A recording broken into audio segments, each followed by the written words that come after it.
Lá na gelada Porto Alegre está Silmar César Miller, devidamente agasalhado com o seu blazer de lã, o seu pullover, sua camisa social e sua gravata, aquecendo também o gogó para que não haja falhas. Bom dia, Silmar. Muito bom dia, meu caro Otávio, bom dia aos nossos amigos do Terra Viva. Pois é, estava madrugada gelada aqui em Porto Alegre, agora são 9 graus, uma sensação térmica de 6, é o que está marcando aqui. E Aqui, tem expectativa de geadas aqui ao longo da semana. Então, vai ser uma semana assim, praticamente todos os dias. meu irmão mandou a foto do termômetro lá de Chapecó, 0 grau. E a previsão do tempo registrou em mais de 30 cidades em Santa Catarina, com temperaturas aí abaixo de negativas, abaixo de zero. Aqui já deu a máxima de hoje, 14. Eu também estou aqui hoje com o meu blazer de lã. Olha como é que está o céu. Cinza, com alguns pontos de azul, já garoou e agora é ladeira abaixo. Diz que amanhã a gente acorda aqui em São Paulo com 7 graus nos lugares mais quentes, né? Porque nos mais frios vai dar 5, beira de represa, alto da Serra da Mantiqueira, aquelas coisas. Vamos lá, com o frio. Agora é para valer, Silmar. O que você conta aí para a gente, antes de outros assuntos, nas cotações e no mercado financeiro?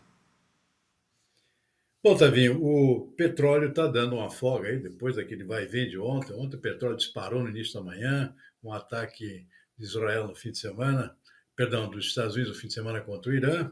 Depois, ao longo do dia, houve uma mudança total, com o Irã retalhando, atingindo bases, tentando alvejar bases aéreas, bases militares dos Estados Unidos, no Catar, foi repelida, foi um ataque cirúrgico lá, inclusive com pré-aviso lá, do Irã ao governo americano, ou seja, parecia uma coisa meio combinada assim para dar uma resposta, uma satisfação para o público interno iraniano, que desejou bastante o ataque, não teve efeito nenhum. Então deu uma pausa lá no conflito, o petróleo desabou ontem, caiu 7% e continua caindo hoje, tá vendo? É, tem uma trégua agora, uma trégua, a princípio de uma semana, 15 dias, proposta pelo presidente americano, está começando agora, no dia de hoje, e o petróleo continua desabando. Agora está caindo 4,7%, além dos 7% de ontem. Já caiu abaixo dos US$ 70, está 67,20 agora, o preço do tipo Brent, negociado na Bolsa de Londres, que é referência para o mercado internacional. Mercado financeiro aqui no Brasil com o dólar caindo, 0,1%, está 5,50 nesse momento. Mercado de ações caiu ontem, agora está subindo um pouquinho, pequena alta de 0,2%. Mercado de commodities agrícolas, preço dos grãos divididos aqui entre altas e baixas, o milho subindo na Bolsa de Chicago, 0,6%, trigo caindo, 2 pontos percentuais, soja também, 0,3%. Na Bolsa de Nova York, o café ontem teve uma alta forte pelo temor dos efeitos de previsão de geadas aqui no Brasil. Mas hoje o pessoal aqui está descontando, passando para a chamada realização de lucros, ou seja, aquilo que subiu ontem está sendo descontado agora e o café volta a cair 3,8%, o Arábica, robusta em Londres, 5 pontos percentuais de queda nesse momento. Açúcar também cai, 0,5%. Boi gordo no mercado Funa B3 também com queda nesse momento, 0,6%. E faltou falar do algodão aqui na Bolsa de Nova York subindo, 0,9% nesse momento. Enfim, esse é o comportamento do mercado nesse final de manhã de terça-feira, Tavinho. Vamos lá então para outros assuntos desta terça-feira, porque o Banco Central divulgou a ata da última reunião do Comitê de Política Monetária, o Copom, que apresenta as perspectivas para a taxa de juros aqui no Brasil. O documento foi divulgado na manhã de hoje. O Copom elevou a taxa Selic em 15% ao ano. A ata destacou que os próximos passos poderão ser ajustados conforme a necessidade, além de afirmar que o Banco Central não irá hesitar em continuar o ciclo de ajuste caso acredite que seja necessário. O comitê ainda comunicou que antecipa uma interrupção no ciclo de alta de juros, implementado nos últimos meses, que tinha como objetivo conter as pressões inflacionárias. E acrescentou que ainda é cedo para avistar os possíveis impactos do conflito no Oriente Médio sobre o preço do petróleo e, consequentemente, na economia brasileira. O Copom está anunciando que vai dar um freio. Também a gente já tem o juro mais alto do mundo. Tudo bem que é para conter a inflação, mas não é para arrebentar o nosso bolso, a nossa vida financeira também, né? Bom, o que fica claro nesse comunicado, que sempre sai uma semana depois da reunião do Copom, que teve esse aumento para 15% a taxa de juros, em termos reais é a segunda mais alta do mundo. O Irã, perdão, a Turquia ainda nos supera aqui em taxa de juros reais, ou seja, descontada a inflação, a brasileira é o segundo. Em termos nominais, realmente é o índice mais alto aqui dos últimos anos aqui no Brasil. 15% não é brincadeira. Isso, claro, refreia investimentos, causa uma travada aqui no próprio comportamento da economia. O comunicado que saiu hoje pela manhã, do Banco Central, deixa claro que, em princípio, não tem nenhuma perspectiva de queda, de início de queda da taxa de juros. Por quê? Tem dois fatores ainda que preocupam o banco. Um deles é a guerra, né? Está com essa trégua agora momentânea, mas não se sabe como é que ela vai se desenvolver. E, na verdade, não é uma só, são duas. Tem a guerra lá entre Rússia e Ucrânia, que não terminou ainda, e guerra entre Israel e o Irã, que continua em andamento, apenas com essa trégua em vigor a partir de hoje. Não se sabe ainda o desfecho disso tudo, tá? Tudo isso acaba impactando para cima ou para baixo nos preços do petróleo, então isso deixa muita insegurança ainda com relação à taxa de juros, o que se pode fazer daqui para frente. E o segundo ponto de interrogação é o tarifaço do presidente americano Donald Trump, que está em pleno vigor, taxa aqui contra produtos importados de outros países, inclusive do Brasil, isso tem efeito sobre a economia global, né?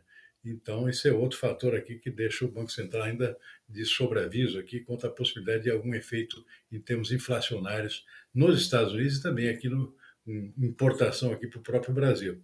Então, enquanto isso, não vai fazer mais nada aqui, ou seja, não vai aumentar no curto prazo a taxa de juros, mas também não vai rebaixar, não vai diminuir no curto prazo. Não sei nenhum cenário aqui de mudança nesses 15%, pelo menos no horizonte previsível aqui, por conta, especialmente desses dois fatores que continuam a preocupar e efetivamente tem condições aqui de afetar bastante a economia global, consequentemente respingando aqui no Brasil. O único dado positivo aqui em termos de inflação é que o dólar está caindo.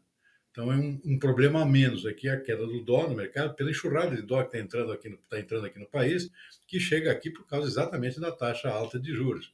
Então isso também dá uma certa folga, por exemplo, nos produtos que dependem de importação, que são cotados pelo mercado internacional.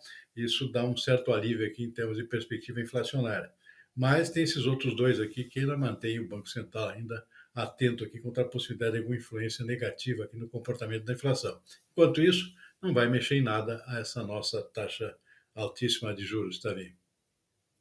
E vamos aguardar aí como é que caminha essa guerra aí entre Israel e o Irã, porque essa trégua aí que o Trump disse que prometeu, na minha avaliação, é como diz o ditado aí, conversa mole para boi dormir.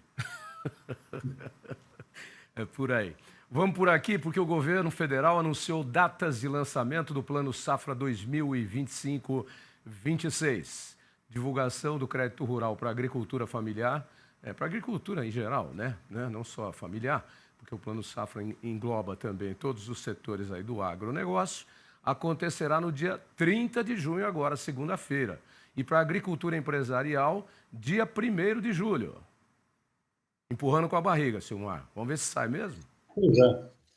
Aos 45 do segundo tempo, né? A perspectiva, igual ano passado, sempre atrasado, que dificulta muito o planejamento dos produtores. E é uma grande incerteza, um grande ponto de interrogação, o que vai sair desse pacote aqui, chamado Plano Safra, Plano Agrícola e Pecuário, nome oficial, Safra 25-26. Não vai ser fácil, em primeiro lugar. Ou seja, primeiro é a questão da equalização dos juros, a taxa de juros. Né? Os juros de 15%, como a gente está vendo aqui da taxa Selic, é inviável. Né? E até no mercado é bem maior do que isso. Né? Inviável para qualquer atividade agrícola. E tem uma indústria a céu aberto, depende de clima. Ninguém vai arriscar aqui botar dinheiro em agricultura com taxa de 15%. Então, precisa aquele famoso subsídio, a subvenção do crédito rural. E com a taxa de juros nesse tamanho, para chegar a uma taxa de juros que seja palatável para o produtor, o subsídio tem que ser maior esse ano. Haja dinheiro para isso. É dinheiro do Tesouro que tem que entrar nessa conta para baratear a taxa de juros. Então, esse é o grande ponto de interrogação que se tem para a próxima safra. O segundo é o próprio volume de crédito. Né? O dinheiro está curto, né? Então a dificuldade do dinheiro de conseguir linhas de crédito compatíveis com a necessidade do setor, que são bem maiores esse ano do que em relação ao ano passado. até porque os custos aumentaram também, né? E tem toda uma perspectiva ainda de aumento de custos de fertilizantes por conta de toda essa alta do petróleo que nós tivemos recentemente. Os fertilizantes já têm subido no mercado internacional, então é um custo de produção mais alto esse ano também. Esse é outro problema que significa que precisa mais dinheiro para plantar, né? Ou seja, e tem a questão do seguro, né? Seguro agrícola, não tem dinheiro para subvenção do seguro. A CNA está pedindo aqui, Confederação da Agricultura e Pecuária, pedindo que a subvenção para o seguro chegue a 4 bilhões, o governo não assina com mais de 1 bilhão e olhe lá, não está conseguindo nem pagar o seguro desse ano. Está tendo aí que fazer alguns remendos, alguns cortes aqui para bancar o seguro equivalente à necessidade da atual safra. Imagina para a próxima. Não tem muito ponto de interrogação pela frente, então vai ser uma grande expectativa aqui esse anúncio prometido aqui para a semana que vem. Primeiro para a agricultura familiar, no dia seguinte, dia 1º de julho, aí para a agricultura chamada empresarial. Vamos ver o que sai dessa caixa de Pandora. Não deve ser muita coisa boa, não. Caixa de Pandora mesmo. Vamos ver quais são as surpresas que vêm aí. Na semana passada, o Brasil comunicou oficialmente à OCDE, né, que está livre da gripe aviária. Todas as medidas preventivas foram tomadas. O Chico Graziano, inclusive, no seu comentário hoje do Poder 360, dá a nota 10 para a defesa sanitária brasileira, que nós também damos e estamos defendendo aqui desde o início, desde que apareceu aquele caso lá em Montenegro. O único, aliás. Todas as medidas sanitárias foram tomadas. Apareceu agora nos marrecos aí, mas são aves selvagens. Aves selvagens é comum porque elas têm contato aí com as aves migratórias e o vírus circula livremente. Mas em granjas comerciais não. E com esse comunicado aí que o Brasil fez à OCDE, 2 países já retiraram as restrições para a compra da carne de frango do Brasil. Atualizações divulgadas ontem pelo governo brasileiro. O Iraque reabriu completamente o mercado para a proteína brasileira. Já a Coreia do Sul reconheceu a regionalização, limitando o embargo apenas à região afetada pela doença, no Rio Grande do Sul. Com o novo acordo, caso surjam novos focos da doença em granjas comerciais, o país não fechará as exportações para todo o território nacional, limitando apenas para o estado afetado. Atualmente, 15 destinos ainda mantêm restrições a produtos avícolas de todo o Brasil. São eles: China, União Europeia, Chile, Filipinas, Peru, Albânia, Canadá, Uruguai, Malásia, Mauritânia, Argentina, Timor-Leste, Índia, Macedônia do Norte e Paquistão.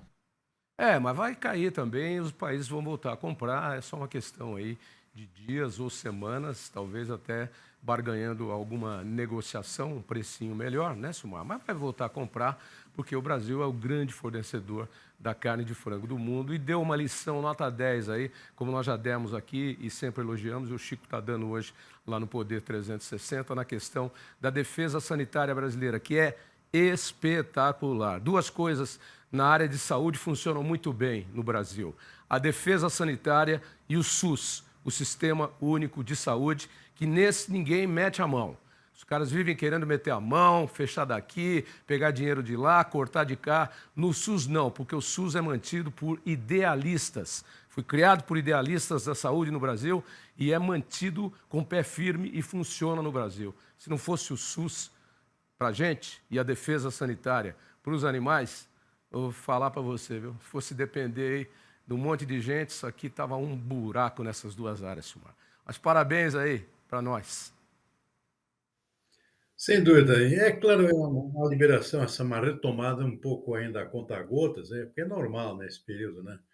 Alguns países aproveitam também para dar uma cozinhada aqui no preço, ou seja, segura um pouquinho a retomada de importações. A China costuma fazer isso, talvez não faça agora, é um dos clientes importantes das exportações brasileiras de carne de frango, tanto é a grande expectativa aqui de uma retomada por parte dos chineses. Pode demorar um pouquinho mais, mas vai abrir mais cedo ou mais tarde, e pouco a pouco, ainda que a conta-gota, os demais países, esses 15 ainda que estão com importações fechadas, vão reabrindo. A boa notícia é que a reabertura, por exemplo, Coreia do Sul, que é um país extremamente exigente em termos sanitários aqui, já reabrindo. Ou seja, essa é uma excelente notícia, serve de referência para outros, ainda que mantenham um certo pé atrás. O Iraque também é um destino importante das exportações brasileiras, como de resto todos os países do Oriente Médio são grandes importadores da carne de frango brasileira. Então, a expectativa é que, pouco a pouco, ao longo das próximas próximos dias, talvez 2 semanas aqui, a gente tem uma reabertura, se não total, pelo menos aí perto dos 90%, que seria muito bom. Por enquanto, as exportações seguem num ritmo muito devagar, atingindo apenas países que não cortaram as compras de carne de frango brasileira, mas realmente o resultado até agora tem sido muito ruim aqui em termos de efeito na receita cambial do Brasil, né? Ou seja, houve uma queda importante desde o mês passado, sem dúvida nenhuma, e também na produção, nos empregos, nessas regiões mais afetadas, que inclui principalmente o estado do Rio Grande do Sul, que é grande produtor desse tipo de proteína. Vamos ver, expectativa agora de uma reabertura gradual, e a gente espera que seja a mais rápida possível. E por falar aí no seu estado, nas cidades mais atingidas pelas chuvas no Rio Grande do Sul, o pior já passou, mas o alerta de inundações continua em Porto Alegre. A chuva deu uma trégua nesta segunda, mas a água segue subindo. Na região das Ilhas do Guaíba, em Porto Alegre, casas estão cercadas pelo rio, que avançou. Esta família saiu de trator. Um caminhão do Exército ajudou moradores. A Paola também se prepara para deixar a casa de novo, como teve de fazer no ano passado. Tudo de novo, né? Eu já levantei o que deu ali, mas não sei. E o pessoal disse que não ia dar em nada, e tá todo mundo nessa angústia de novo, né? Alguns acessos já estão bloqueados. O Rio Jacuí e o Guaíba atingiram hoje o maior nível dessa enchente na região metropolitana e na capital. Desde o fim da semana, sacos de areia e argila fecham os espaços das comportas destruídas em 2024. O Lago Guaíba, na altura de Porto Alegre, recebe água de 5 rios principais: Taquari, Gravataí, Sinos, Caí e Jacuí, que descem de pontos mais altos do estado e, por isso, em maior velocidade, causando inundações. Muitas ruas da Ilha da Pintada estão alagadas e a principal preocupação dos moradores é em relação ao vento, que pode aumentar a cheia. Em algumas casas, a água está muito perto de invadir os imóveis mais uma vez. Se der vento sul, aí complicou. Aí vai represar essa água lá para baixo e aí vai subir mais. 132 cidades gaúchas foram afetadas pelas últimas chuvas, que também trouxeram prejuízos para o campo. Esta lavoura de aveia foi destruída pela enxurrada. O governo ainda contabiliza os danos à agricultura e à pecuária. Pois é, Silmar, o alerta para a sua Porto Alegre está mantido porque as águas descem todas aí para o Guaíba. Como é que está o Guaíba? Aliás, estou com saudade de Porto Alegre, faz tempo que eu não vou a Porto Alegre. Como é que estão as águas do Guaíba? Subiram muito, Silmar? Pois é, também é água descendo ainda, né, no reflexo da chuva. As chuvas pararam, né, mas tem muita água que está descendo ainda dos rios que tiveram um efeito maior, principalmente o Rio Jacuí, né, que saiu do seu leito por conta do excesso de chuvas. São águas que estão descendo ainda e o complicador novo aqui é o vento, né, o vento que represa as águas e acaba provocando inundações mesmo com o fim das chuvas, né. Eu moro aqui num condomínio exatamente na beira do Rio Guaíba, né, o Lago Guaíba. No ano passado, tivemos aquela enchente, chegou a afetar aqui o próprio condomínio, né? Pelo menos a parte mais baixa, não atingiu as casas, mas atingiu os terrenos mais embaixo, assim, na beira do Guaíba. E a expectativa agora é que possa se repetir algo parecido, embora a intensidade desse ano é bem menor que do ano passado. No passado, as águas invadiram todo o centro de Porto Alegre, por exemplo. Não é a expectativa que se tem para essa ocasião. Mas o susto voltando, né? Ou seja, será que pode acontecer de novo? Se as chuvas voltarem, pode acontecer sim, porque já choveu muita coisa, né? Em alguns locais até 500 milímetros, ou seja, muito acima de qualquer referência histórica, né? Especialmente em algumas cidades do interior. O estrago novamente acontecendo, pessoas desalojadas, desabrigadas, ou seja, é uma tragédia em cima da outra. Impressionante o que está acontecendo com o Rio Grande do Sul ao longo dos últimos 5 anos. Quando é seca, é enchente. Não entendeu essa questão de que o vento ajuda a não deixar a água vazar, é que a água do Guaíba vai formar a Lagoa dos Patos. Aí, quando ela vai jorrar no Oceano Atlântico, ela estreita o bico e os ventos sopram exatamente ao contrário, empurrando a água para cima e criando marolas e ondas até aí no Guaíba, em Porto Alegre, empurrando a água para cima. E é isso que acontece, dificulta ainda mais a saída das águas para o Oceano Atlântico. Bom, Silmar, por hoje é isso. Segue com frio aí, que eu estou esperando ele chegar aqui mais intenso, né? Já chegou, mas mais intenso. Tá bom. A cidade fica mais elegante, todo mundo bota um casaco, uma roupa mais escura, fica mais chique. Eu gosto. Eu também gosto. Agora, quando é demais, quando é muito frequente, aí acaba realmente Mas enchendo, né? demais, Paciência. demais tudo atrapalha. Até a É. tecnologia é para ser utilizada dosada, né? IA, chat de não sei o quê, internet, tudo, até isso é para ser utilizado dosado. Demais, nada, nada. Silmar, boa terça, bom frio e até amanhã, amigo. Até quarta. Boa tarde.